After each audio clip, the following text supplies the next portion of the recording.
are the first generation that is dating online. We have dating apps. Our parents didn't have it, dare I say. Like anyone listening to this, your parents probably did not meet on a dating app. So it's basically learning to trust. It's learning to be open to allowing others to take care of us, which, as these high achieving, powerful women, we very often struggle with. It's not that there are no good men out there, it's that we are not ready to find them. Like they could be right in front of us and we just wouldn't see it. Why are you giving chances when you know realistically it's 99% chance that it's just not going to work out and he's just messing you around? Hello and welcome to Coffee and Oysters, the London Business Babe podcast, where we get you together with business tips that actually work and let you know where it's worth tapping your oyster around the city. My name is Frances Adair Matthews. I am a certified Notion consultant and founder of the Notion Bar, where I get my clients together with personalized productivity systems built in Notion. Every month we host the Big Notion Energy Academy, where we go over the latest Notion releases, and you can ask me, a certified Notion expert, your burning questions. Details in the show notes. But yeah, how's it going with me before we kick into today's episode? It's going good. I feel like you must have heard me in every episode recently say that, like, it's a crazy time of year, it's really busy. Well, that stands true to the point where I may have to open up one of my Fridays coming up for client work. I really try and had Friday as an admin, quote unquote, CEO day, which has been game changing for my business. So no client work, but we have to be flexible. But we'll see. Apart from that, it's been really fun. I've been to some founder dinners recently. I'm going to another sort of Christmas founder event later on. Last night, I went to a live podcast event, actually, in Bush Hall, down in Shepherd's Bush. I'd never been there before, but it is a beautiful venue. It is a little bit out of the way if you are not in West London, but it is a gorgeous venue. And I was like, oh, I really want to do something with the podcast here at some point. It was for the Sounds Like a Cult podcast, which I'm a big fan of. Amanda is in London, and it was just really cool to see it live. Essentially, what I did find quite interesting is the type of people that were in the crowd. So I listened to the podcast, but I wasn't really sure, like, who the crowd would be. Obviously, that's a very private thing that you're doing in your own time. And so it was interesting to see the sorts of people that showed up. Not what I was expecting, I will say. I was like, oh, this isn't like the normal kind of crew that I would hang out with. But either way, great time, great venue, and it's inspired me to bring this to life in the future. So watch this space. But for now, let's dive in. Hey London Business Babe. This community is built for us and by us to ungatekeep your next move and life in the city. If you never want to miss out, subscribe to the Substack, where episodes will land straight in your inbox. Plus, every other Monday, you'll get a chance to feature on the show by shouting yourself out in the Manifest Monday email. You never know who's listening. Details in the show notes. Now, grab a cup of coffee or your favorite beverage and let's get into today's interview. Super excited today. Today we have Laura Nagiel, who is an ex-chronically single high achiever on a mission to help ambitious women finally meet their dream guy, and author of The Dream Framework. Amazing. Thank you for coming on the show. Thank you for having me. Excited to do this. How's your week going? I know this is a crazy time of year for everybody. For everyone listening, we are recording at the end of November. Yeah. And I have to say, I am trying really hard to romanticize the weather and what's going on, because I just can't deal with the cold. But this year I just decided to, even in the way that I'm just like, you know what, I need to fight this time off. So I'm really trying to, like, you know, be social, go on walk, and like do all of that stuff I normally do. Absolutely. And Um, I'm so curious. So I love a niche job. And yeah. you are what I would just define as having a niche job. Mhm. At what point did you realize that, like, hey, I need to help ambitious women find love. Like, what was that journey for you? Sounds so random, right? Like, how did you arrive at that? So essentially, I used to work as a general life coach, and I would work with many high achieving women, and they would come to me for a number of reasons. And as we would work on these goals, they would often end up finding their dream man as a result. Because the way I see personal development, life coaching, everything is interconnected. So it's not that you work on one thing in isolation, it's multiple aspects and it all links together in the end. And so when they found their guys and they had been single for months, years, one person was single for a decade, you really like you share it, not on socials, but you talk to your friends about it and you're like, well, she really helped me. And so the word of mouth started spreading and I basically got niched down from a life coach to a dating strategist. Okay, okay. And I suppose back in the day, societies would literally have it was a bit more of a formal role in society. And so have you also seen that shift yourself and the people being like, actually, no, this needs to have like a specialist angle to it? Unfortunately, I feel like there is a lot of stigma still attached to struggling with dating, or like maybe not stigma, shame. Because, you know, in general, on social media, in pop culture, in the media, we speak about dating a lot, but people don't, and especially women, don't want to admit that they struggle. It's one thing to complain and be like, oh, like men are crap. But it's another to be like, maybe there is something that I need to work on that is creating these obstacles for me. And so, very often, my clients want to be super private about this. They don't want others to know. Their new boyfriends don't know. And so, this is definitely not the type of thing where you would have matchmakers or just Yeah. people who help make these connections. It's not like that. Ah, okay. So it's what you do is reinvented for the modern age, essentially. That's how I see it because we are the first generation that is dating online. We have dating apps. Our parents didn't have it, dare I say. Like anyone listening to this, your parents probably did not meet on a dating app. And so, as much as we learned about the values and what a good relationship could look like, we have these visions and ideas, but how to get to it is a different journey now because of dating apps, because of how the landscape changed. I mean, people are so mobile, people move around, live in multiple cities. Sometimes they live in two locations at the same time. And so it's navigating dating within that new context. And I feel like that's something that we just never had an opportunity to learn. And it's expected of us to just know how to do it. But if you have a busy job, if you have a high power role, your focus is there. And you also want to have a well rounded life. So you want to stay fit and you want to have a social life and you want to have all these things. And who has the time to study this? Like I took a Yeah. year of dating to analyze myself. I wasn't dating at all for a year, just analyzing my stuff. But if everybody had to do that on top of it, I mean, I was a life coach. It was much easier for me because I'm already in the field, sort of. But if you have to do it, it becomes a separate job. And so yeah, so I think this is reinvention. This is something that's new, and I hope that with time it will become normalized. Just like you have a dating coach or a dating strategist. Yeah, and like you said, there is just so much happening out there in terms of the landscape. You've got the apps. I think they do like meet. You've still got like the single meetups, and Yeah. but you focus on working with ambitious women. Like, what are some of the unique challenges that they have compared to everyone else who may not be an ambitious woman who's still trying to figure it out? Sure.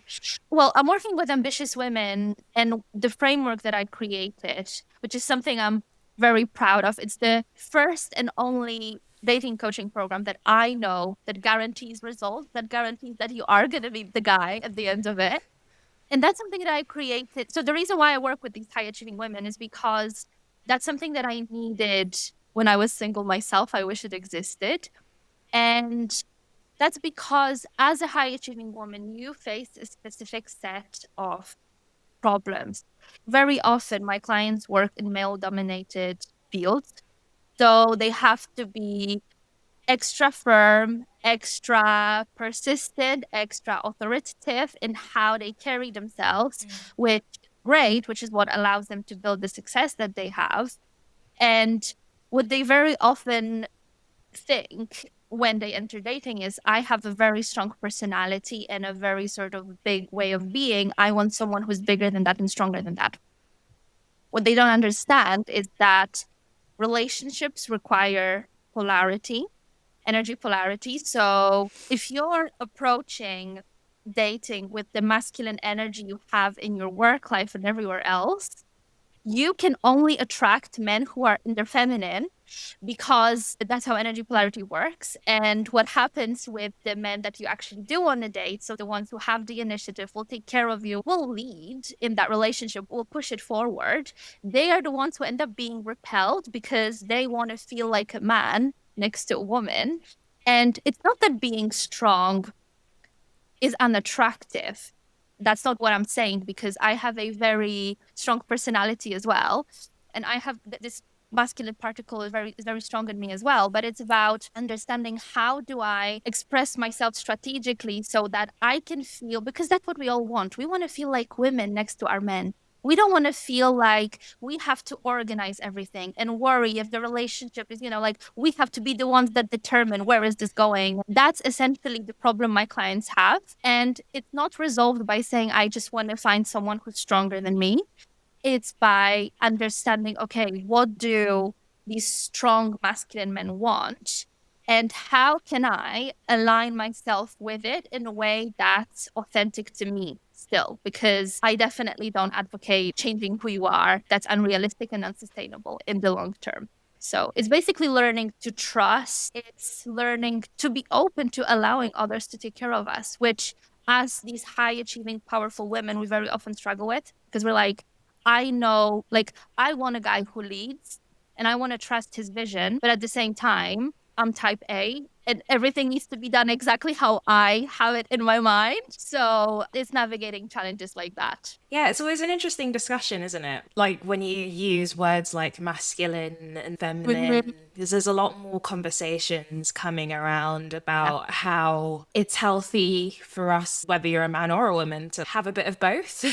and Oh, yeah. so do you work on a very like personal case with your clients, kind of a case by case basis? Like they may be quote unquote more masculine in one area and more feminine in another area, and it's just kind of like helping them attract a partner to mirror where they are in their lives. Yeah, exactly. So within the framework, we have 5 stages, and we start with discovery, which is real analysis of what happened in their dating history up until now, what works for them, what doesn't, what they definitely want to avoid, what they have more of, what they really want in a partner. Because very often we say we know what we want. And then I ask my clients, okay, so what do you want? And they basically say tall, dark, and handsome. And I'm like, okay, but that could be a third of the population. That's many, many you need to go on in order to determine compatibility. So we get really clear on what it is that they want. And then we start strategizing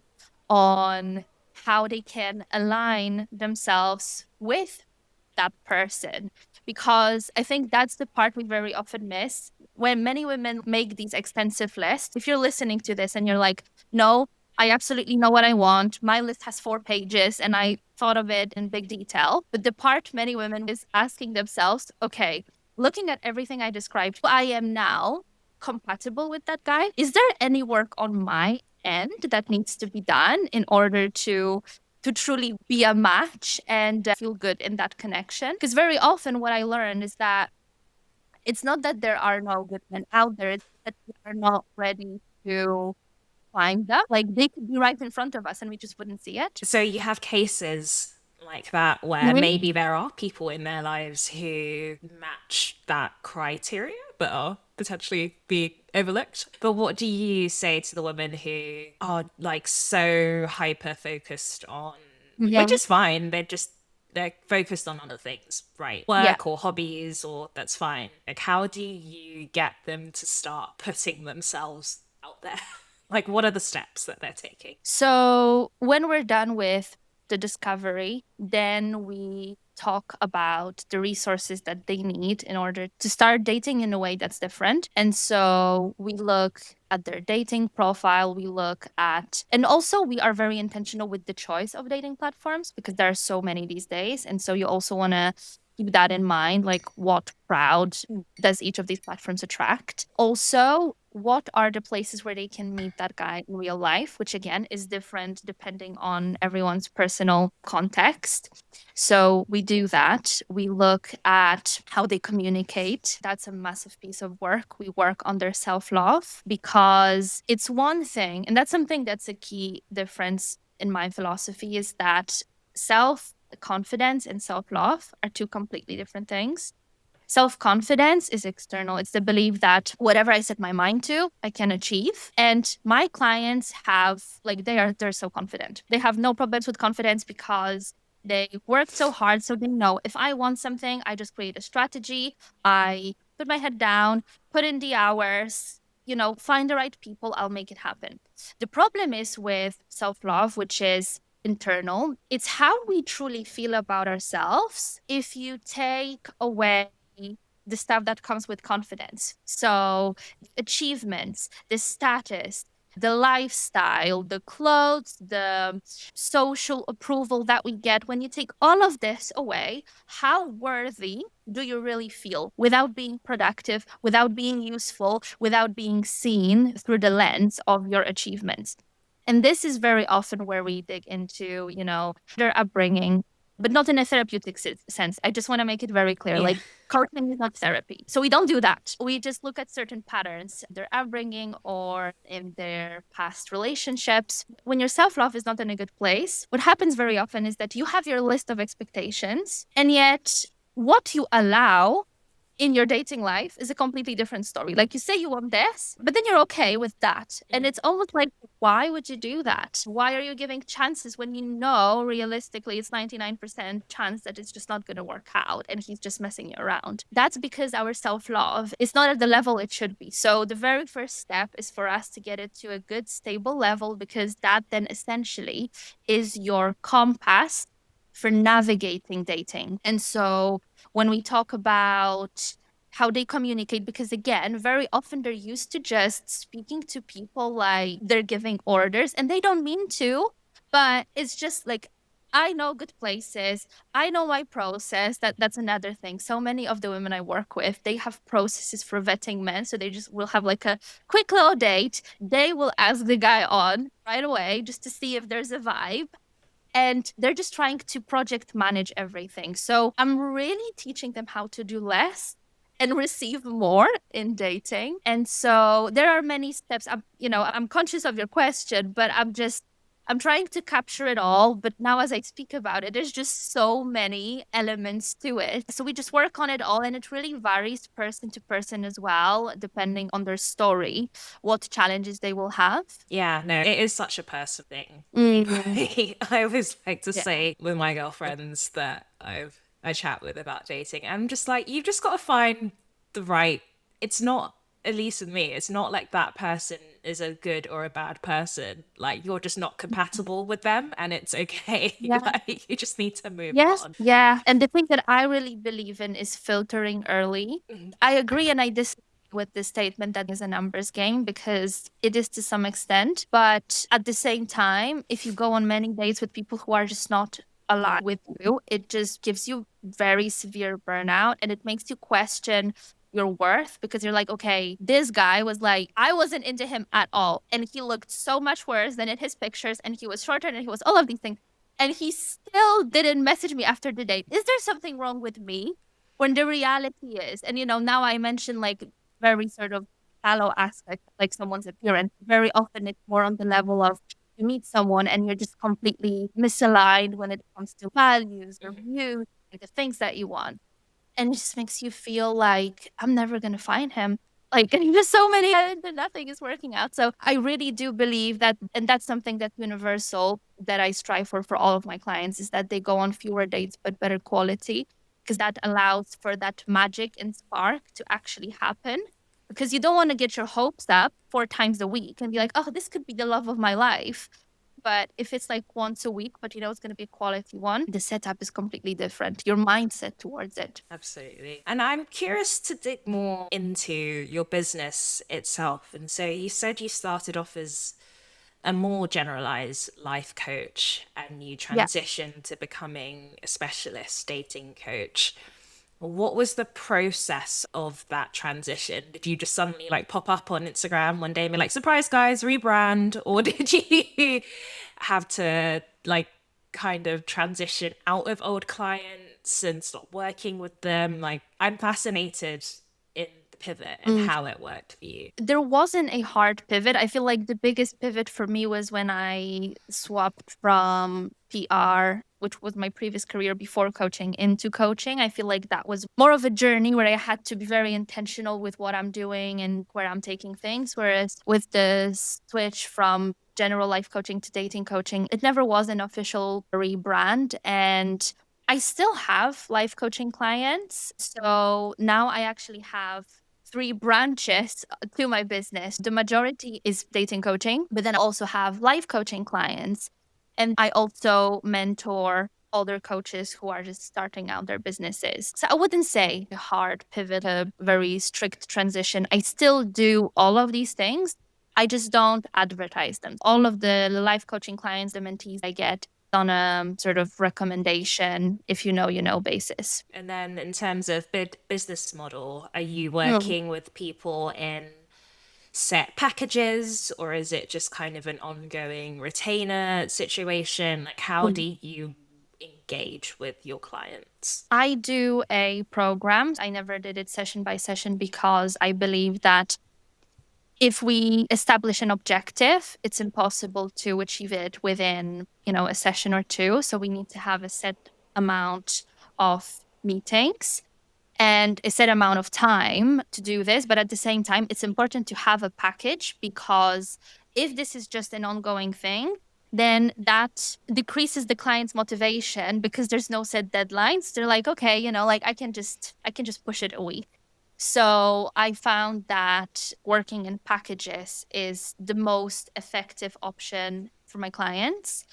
And then now, in terms of the dating coaching, I just have one program. That's my signature program. It's 6 months long. And yeah, it promises to find the one at the end of it. So obviously, it's a package. Okay, cool. And I guess that's also just easier for you on the back end business wise because you're not having to like tailor things each time. Yeah, yeah. But it's been a journey, learning all of this. I have to say that's the part I like the least, the back end coaching came to me naturally, and, the sort of human side of things. When it comes to the actual business skills, that was a big learning curve, because if you work a 9 to 5, you just don't think of these things and you don't even think to ask these questions or to pay attention to certain things. Setting up my business has definitely been one of the biggest personal development exercises I've done. And what have been some of the biggest mistakes or learnings that you've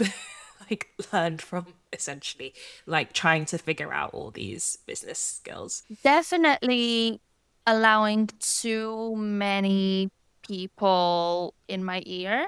I think because I've always like had a very linear path, like school, uni, and then a career, and I was just like always doing everything the way others do it. I thought that if I just get a good mentor, a good teacher for a specific aspect of the business, then I'm just going to do what they tell me and it's just going to work. Like if somebody was doing something for 10 years, whatever, and they tell me this works for them, it's definitely going to work for me. And so I got teachers and mentors and courses for all aspects of the business you can imagine. I spent so much money, well, invested so much money, but not all of these investments had a return, I guess. And so something that was a massive lesson for me was that a big part of entrepreneurship is just doing it on your own and knowing that, okay, this is the knowledge that's available to me, but now it's on me to make it work within my context for my people and for myself. Debs Lewis, who is recently on the podcast, she's also a coach but specializing with people in fashion, said a very similar thing, actually. It seems interesting that that's a trend amongst coaches where you're like, take everything with a pinch of salt. Absolutely. And,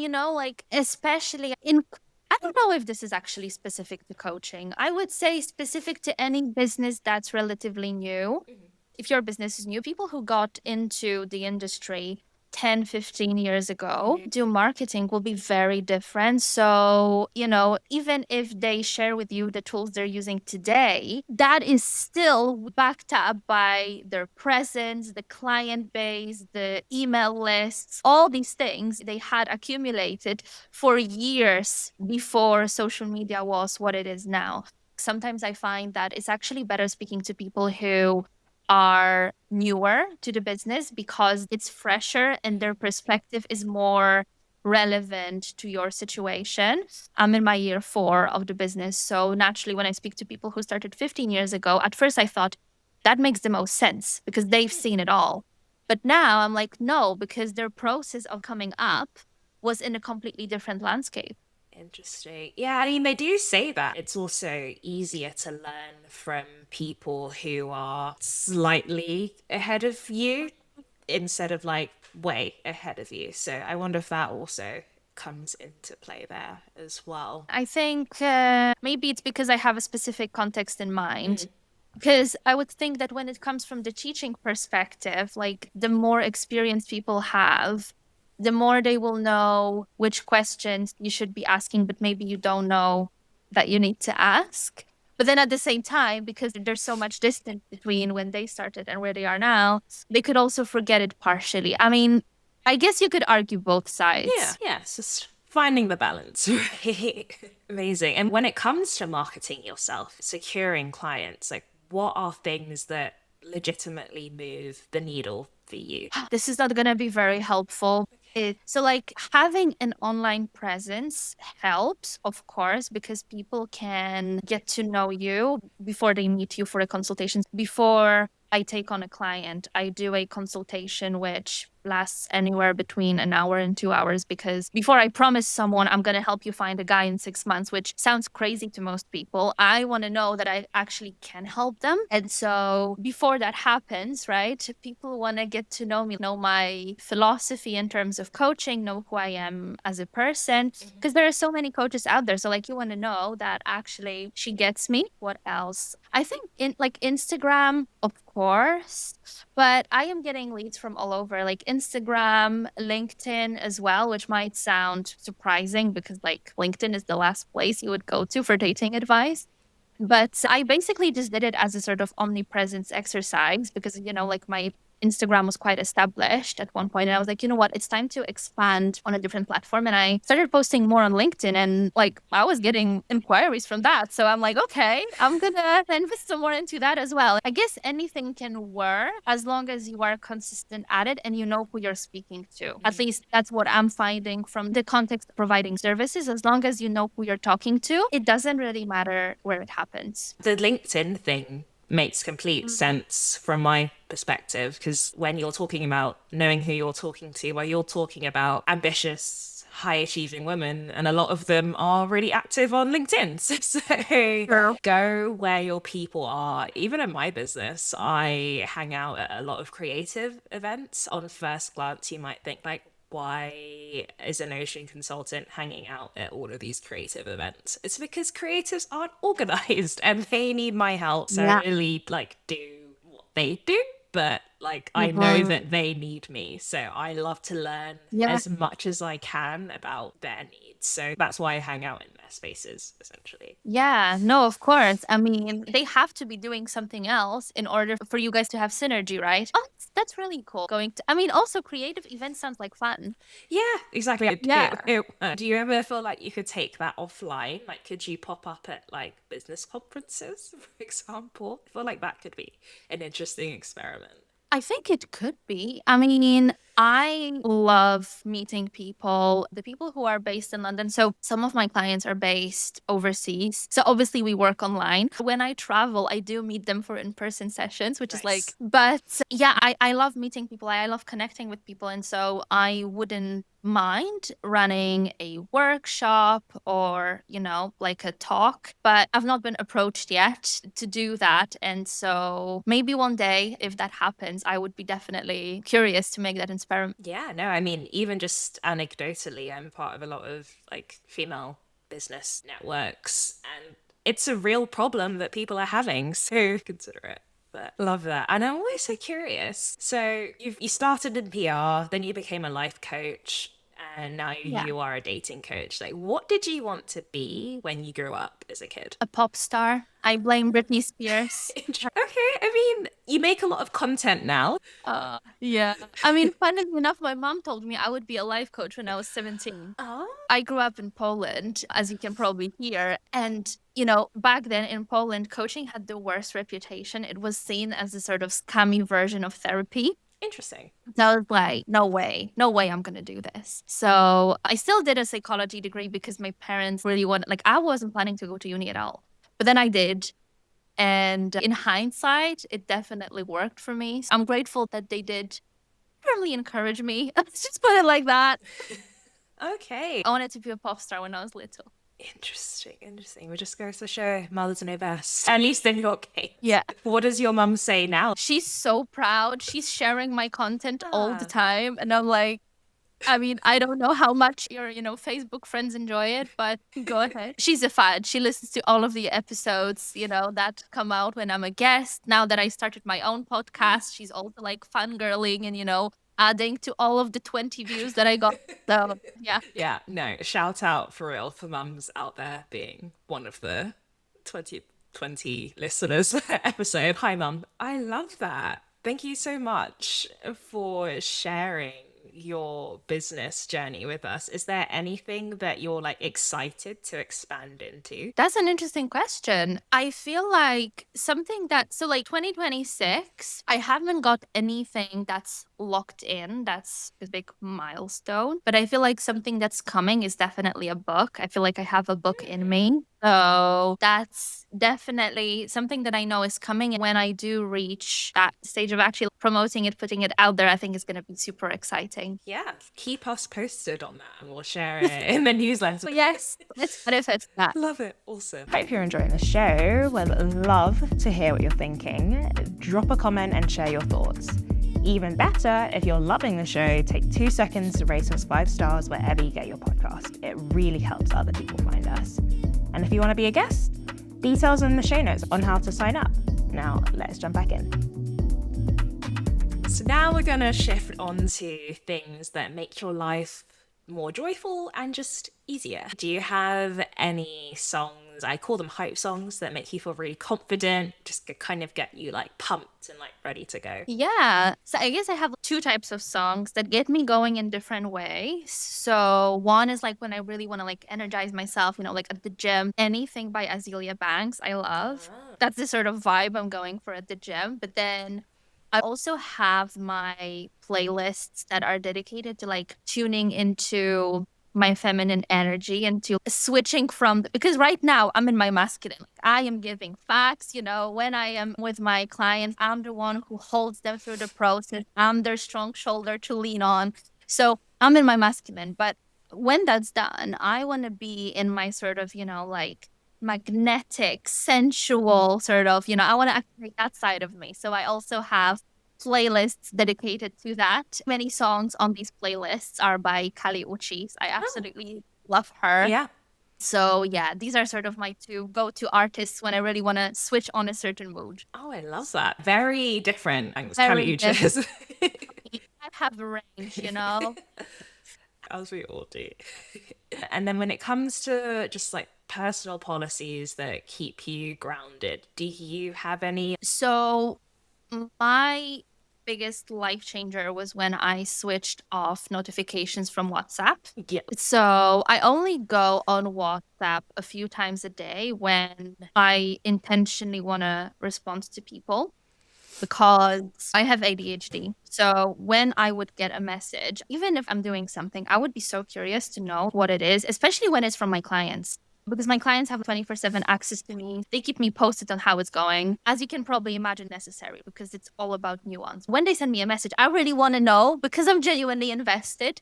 It's other people's. And then, it's this type of thinking where you're like, oh, it's just a few minutes. I'm just going to get back to them. But then it gets you distracted from what you're doing. This constantly being on, especially with my clients also being overseas, just really wasn't healthy. Most of the notifications I have switched off, to be honest. The people who are closest to me know that if you need me, you just need to call me if it's urgent, because I am not texting. That's just not something that I do. And so that's been really helpful. Definitely using the sleep mode so that there are no random sounds. Like I'm a light sleeper, so I cannot have any vibrations, nothing. If anyone is struggling with sleep as much as I do, there are these frequencies that you can play that really make it easier to fall asleep. Yes. And I'm not talking about like white noise. It's like a specific frequency. Yeah. Don't know the specific, height of that frequency, but it's a frequency. It's so good. So that's my life hacks. Love it. Now, I'm a big sleep sound person. I might go like the sleep frequencies that you mentioned. Sometimes I'll do like the rain sounds.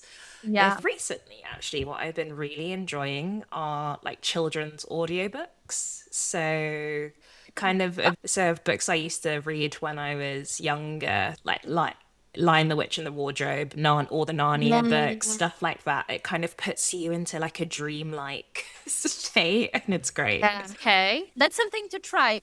Actually, on that note, I started listening to podcasts which are called Boring History for Sleep. And I feel like that's my equivalent of what you just described because it's like, it's like, how did people in this sort of Bronze Age live, Like, and then they just describe the most mundane stuff, but I love it. I guess that's my equivalent of the sort of dreamlike world because when I was a kid, I love to think what life was like in the past. So that's pretty cool. Right. Love that. And then when it comes to style, how would you describe your style uniform, and are there any brands that you love? I will say that's a difficult question because I feel like I am now at the sort of stage of figuring out what my style is. The biggest problem being who I am at heart, like what my style really is. It's like very impractical. I like all the impractical stuff. But the problem is I'm constantly cold and my feet blister from everything, like even trainers. And so I have very limited option. Like, I get sick very easily if I'm too cold. And then I have this problem with shoes. So I'm really trying to navigate that and sort of work it out because I also love walking. So on one hand, I would love to like wear heels all the time. I feel like that's really me. But then I also love going on walks and like just go on foot to places. So yeah, I guess now I'm thinking of like maybe going into like statement dresses, which I can, pair up with some cool flat shoes that will also not kill my feet, which is a challenge I'm trying to navigate. But yeah, to answer your question, I have no uniform. The only thing is similarly to you, I wear the same jewelry all the time. So like I don't change it. So that's the only part that's universal across everything that I wear. Yeah, no, it just takes the big on the jewelry thing. It just takes choice out of my day. I know I look good. Yeah, absolutely. Are there any brands that you kind of go towards? I don't think so. I think I would love to find because right now, like I mostly, just like shop high street, which is like nothing the listeners wouldn't know about. But I think something that I would love to do is to, when I'm clear on my style, to actually find some like niche, like small businesses that may make their garments in a very limited number, preferably in a sustainable way. And then I know like it makes me feel special because the design is unique. And also I'm not supporting the whole fast fashion movement, which it doesn't matter if you buy like premium high street, like fast fashion. So Yeah. no recommendations. Fair enough. We have had some fashion experts on this podcast, so feel free to listen back. I have to check that out. And then when it comes to beauty, do you have any like hero beauty products that you're loving at the moment? Something that I discovered fairly recently is this mascara from Elf, which is like £8. It has, I don't know the name, but it has this blue, like teal green top, and then the rest is black. And it's so good. Like usually my mascara would smudge and under my eyes, but this one doesn't. So it's amazing. Interesting. Oh yeah. And anything Dior Beauty, to be honest, like it's so good. Like their foundation, all of the like the backstage line is just so good and it lasts so long and you can just wear it on all parts of the body. It's amazing. I love it. Big Dior Beauty stan. Okay. And then when it comes to technology, are there any apps or tools that you use in your tech stack that you just could not live without? I'm not very tech savvy, so this is a segment, but I'm actually still trying to master that side of the business. I see you're filming in the script, which is also something I started using very recently as I was editing the first episode of my podcast, and it's amazing. Definitely recommend it. I tried to do my own podcast a few years ago when I first started. And it was just like I hated the process of editing so much. And this is so quick. I love it. Yeah. I use Notion to organize all of my content across all of the platforms. To be honest, I have a few things I want to test from your episode, the things that you shared. One more thing that I definitely want to share is this app called Activations. Basically, something like a mixture between like pep talks and meditations, pep talks or questions. And what I find is that most of the time we just have like 5 thoughts that are just, rambling around in our head. And this app just helps me like stay grounded and intentional with where my thoughts go, which helps me be more productive and also make better choices on a daily basis. So I use it pretty much every day. They also have sleep tracks with these frequencies. So I love this app so much and I recommend it to everybody. So actually, I feel like after me plugging them on a podcast, I need to reach out and be like, you guys need to start paying me because clients use it. And now I'm like endorsing them publicly. So it's worth it. Sleep Tracks ambassador. Yeah. I love it. People don't think about these kind of businesses though, because it's so ingrained in our lives. And like, yeah. So, I'm all for it. Honestly, amazing. And it has such an impact on the business as well, because they have tracks for everything. They have a track like for you planning your week. Oh, it's so good. Interesting. But yeah, I'm so curious about the activations app as well. It sounds very cool. And then in terms of business wise, are there any resources that you lean on to make you a better business person? So could be podcasts, newsletters, Instagram accounts, that kind of a thing. Yeah. I have to say, I'm more of a book person. When it comes to social media content, what Alex Hormozy does is good. I like what Hormozy does because he presents business like as a game. And I find it very motivating and being like, oh, actually, it's fun. Like, let me just try and play around with the parts, even the parts I don't like. Because I think there's also a difference if you start a business because you are genuinely like, it's the business itself that really turns you on and it's something that interests you, like having an idea and monetizing it. Whereas for me, I wanted to be a coach, but in order to pay bills with it, I needed to also become a business owner. So like Hormozy really helps me to get into the business side of things and also enjoy it. So I like that. I have to say that right now I was in a stage where I would just like consuming business content would be all I would do. And then I really burnt out from it because I was just like, there are just so many ideas and so many things I need to think about and maybe try and test and implement. And it would just confuse me. So now I'm more in the stage of looking for inspiration everywhere and actually not limiting myself to like business specific resources. And I find that sometimes what people say, even in like I don't know, lifestyle or personal development podcast, when you listen to it because we are business owners, like always, when you listen to it, sometimes something random people share can be like, oh, that's actually something. It gives you this Yeah. aha moment. So that's not necessarily helpful for this segment, but that's where I'm at right now.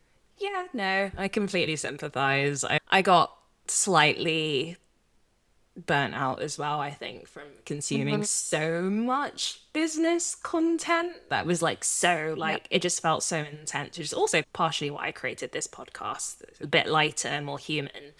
Um, there are phases in terms of what's suitable for your life at the moment. At one point, Mm. listening to loads of business advice was what you needed, and now you're like, maybe I'm done with that phase, and I think that's okay. Thank you for sharing all of your tools and recommendations. Everything that you mentioned will be available in the Coffee and Oysters guide for people to flick through. So don't worry if you haven't scribbled everything down. There was a lot.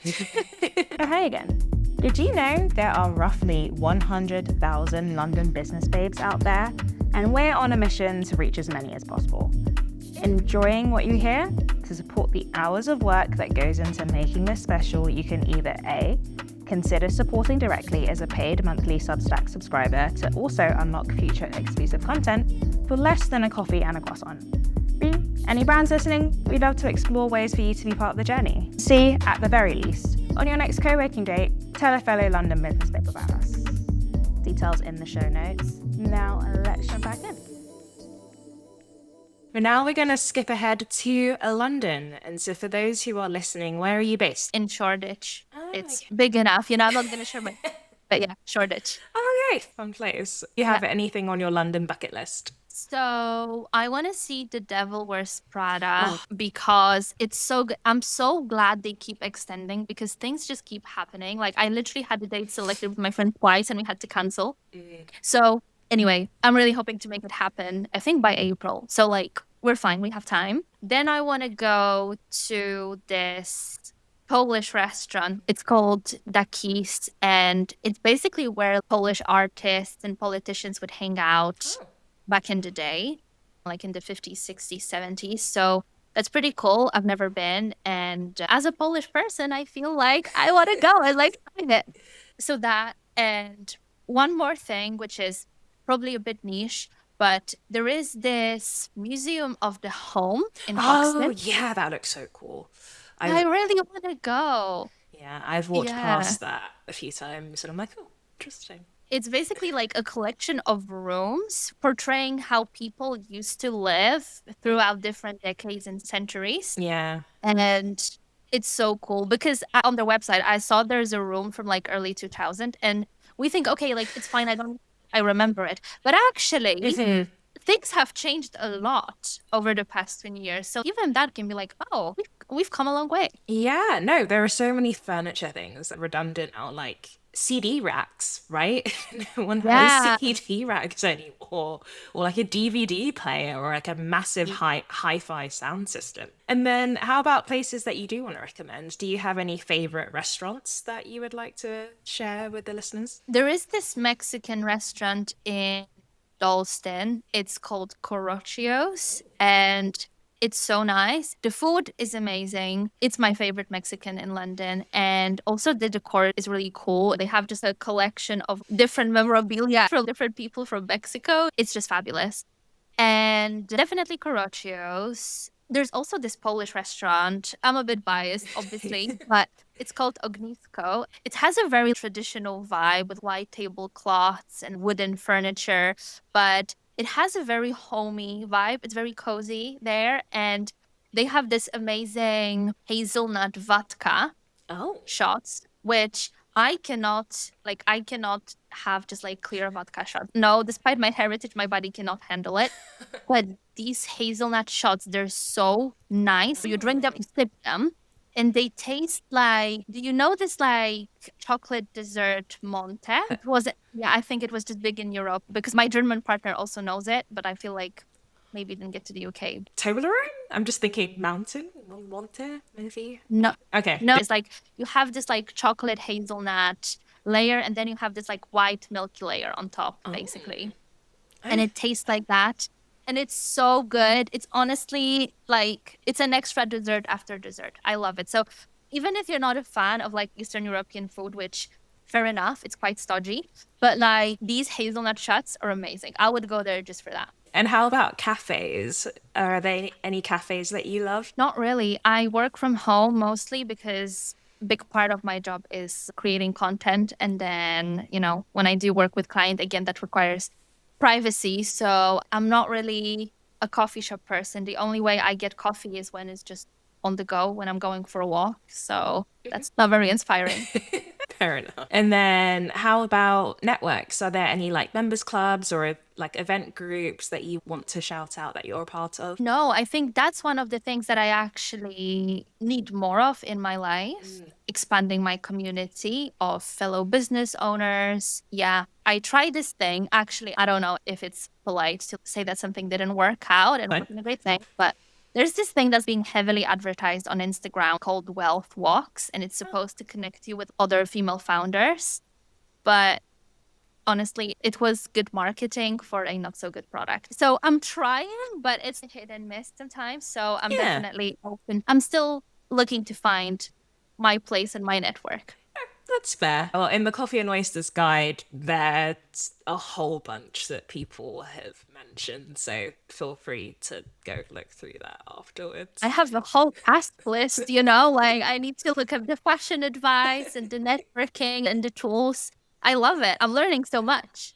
Yeah, I mean that's the whole point of this show is it's to be a living archive. The way I see it is that in 100 years' time, someone can look back on all of the data that we've gathered about the things that people recommend and be like, oh, this is what London female founders were into. These are the brands they were wearing. These are the products they were using. These are the groups that they were part of, So, yeah, that is the plan. Don't worry if it's a lot to take in. All of the amazing tools, spots, and recommendations mentioned by our guests can be found in the Coffee and Oysters guide. Details in the show notes.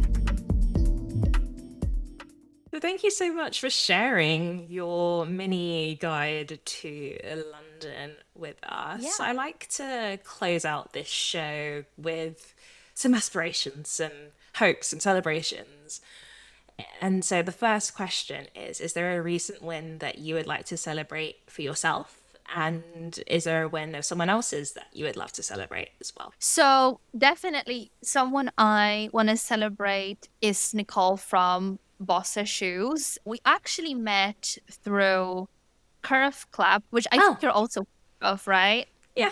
Actually, I probably should have mentioned Curve when I was in one of these questions. She has recently launched a brand of shoes that are specifically focused on making shoes walkable, like shoes that look cute but don't kill your feet, which just speaks to me so much. But she's just an amazing person in how she manages to handle the production in a few different places of the world because they want to do it in a sustainable way and in a fair way. And I absolutely admire that. So yeah, I want to celebrate her and the Bossa brand. And for myself, I think it's going to have to be a client win. That's just something that lights me up so much. So last week, another client messaged me to say she's engaged. Whenever I get these texts, I get these texts quite often from clients that say, oh, we made it official. I have a boyfriend now, which makes me very happy, but I know it's coming because I'm in touch with them all the time. But when a client just texts me out of the blue, it's like, oh, I'm engaged. It's like Christmas. I love it. It makes me so happy. I love. And another one is from yesterday when a client who's relatively early into the process, we're just in the preparatory stage before she goes out there and dates in a way that's new.